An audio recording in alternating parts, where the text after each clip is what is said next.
Good evening, my friends. This is Donnie. And Sandra. And we are coming to you from Caswell County, North Carolina. This is our 60th, 60th county on our challenge to stay at all 100 counties in North Carolina. And we are going home tomorrow. And so we have had one heck of a busy day today. Yes. Oh my gosh, did we pack a lot into one day. We're only here for one day, just one night. And so be looking forward to the campground review, the fun facts, and we'll kind of fill you in on the ins and outs on why we're so exhausted. But we were just here for one night, so we had to pack a whole lot into one day. And it wore us slap out. And so I am tired and ready to go to bed. And so what better way to get ready for bed than to talk about a ghost story to make me dream about ghosts and have scary dreams and nightmares. So hopefully it'll be a nice bedtime story. Well, I'll tell you what. This one here, I have not... I got the ghost story. But I did not read anything about it at all.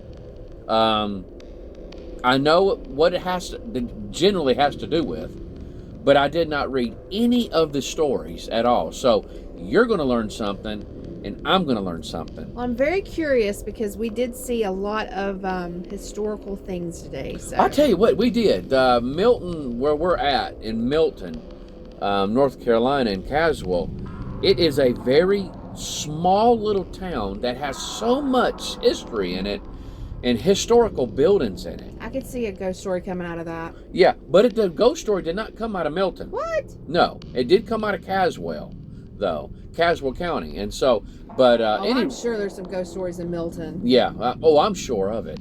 Oh, that would be...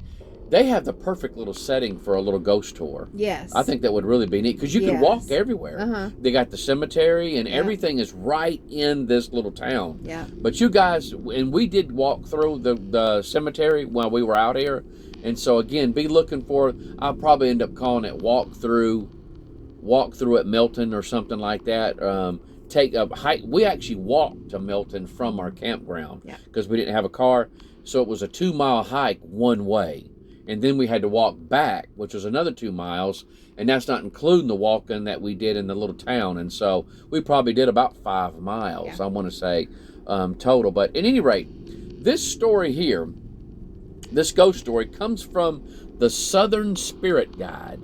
The Southern Spirit Guide. And it says, a guide to the ghost and hauntings of the American South. And this was dated May 13th, 2019, by it's El Powell the Fourth, I want to say, and it has to do with a courthouse, and it goes like this: the Caswell County Courthouse, the Caswell County Courthouse. Now, I will say this: we are close to it.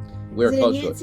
It's in Yanceyville. That lady at the restaurant was telling us about the courthouse. Yeah, there's a courthouse. I guess there's an old jail there that'll let you visit. But at any rate, the Caswell County Courthouse Square, Yanceyville, North Carolina, is where this ghost story originated. This is what is happening. Now, again, I haven't read through any of this. I do know what is going on, what's happening, but I haven't read through any of this. So all this is going to be new to me, except for the happening, because I know what's going on as far as that. I read that part. It says, there is a room in the Caswell County Courthouse with a door that opens and shuts on its own accord, according to 2 different sources. Though I think one source is likely referencing the other. Now, that's not me. That's the author of this article. That is the only unknown phenomena reported in this magnificent edifice. But then again, the story behind it is just as fascinating. The Caswell County Courthouse is the fourth courthouse and was constructed between 1857 and 1861. The architecture is unusual for a government building of the period, in that it employs the Italianate style, a style quite different from the other period. Greek revival buildings in the area.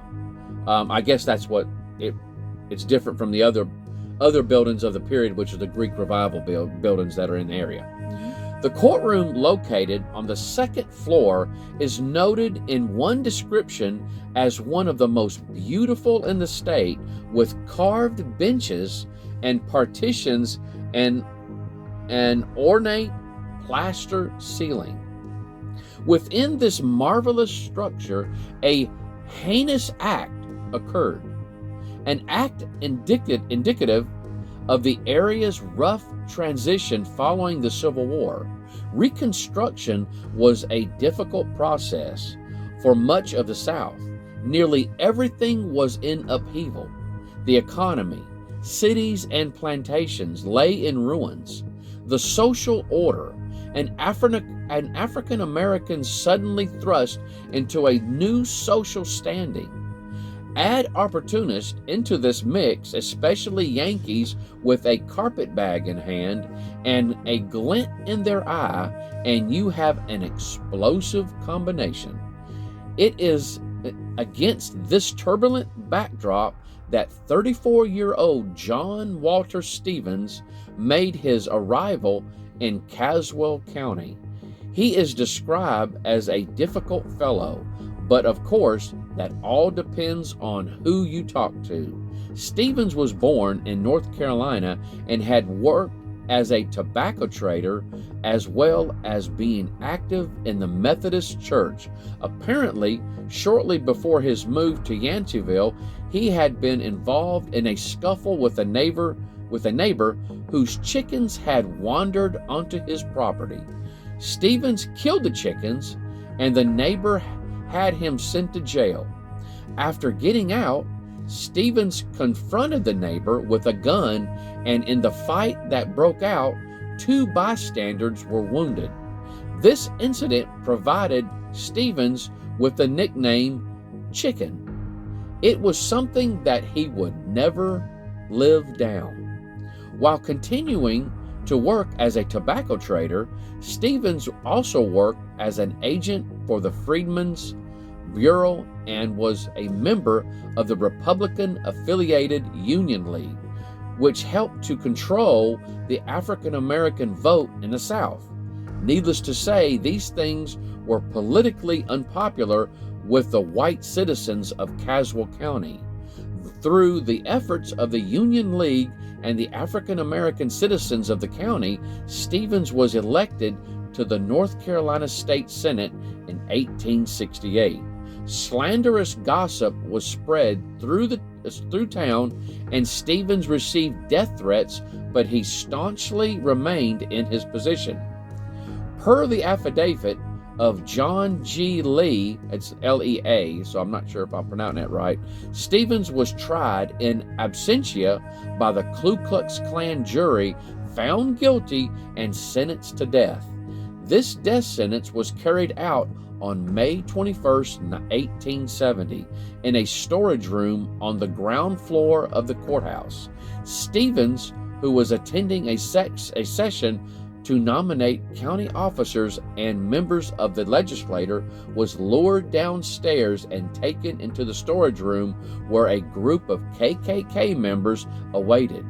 After Stevens was disarmed of his 3 pistols, John Lay rushed in, the last of the conspirators to die, when he passed in 1919, described the scene in an affidavit sealed until after his death.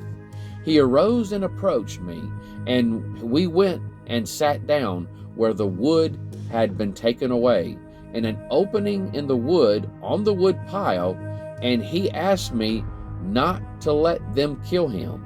Captain Mitchell rushed at him with a rope. drew it around his neck, put his feet against his chest, and by that time, about a half dozen men rushed up. Tom Oliver, Pink Morgan, Dr. Richmond, and Joe Fowler. Stevens was then stabbed in the breast and also in the neck by Tom Oliver, and the knife was thrown at his feet and the rope left around his neck. We all came out, closed the door, and locked it on the outside, and took the key and threw it into the county line creek.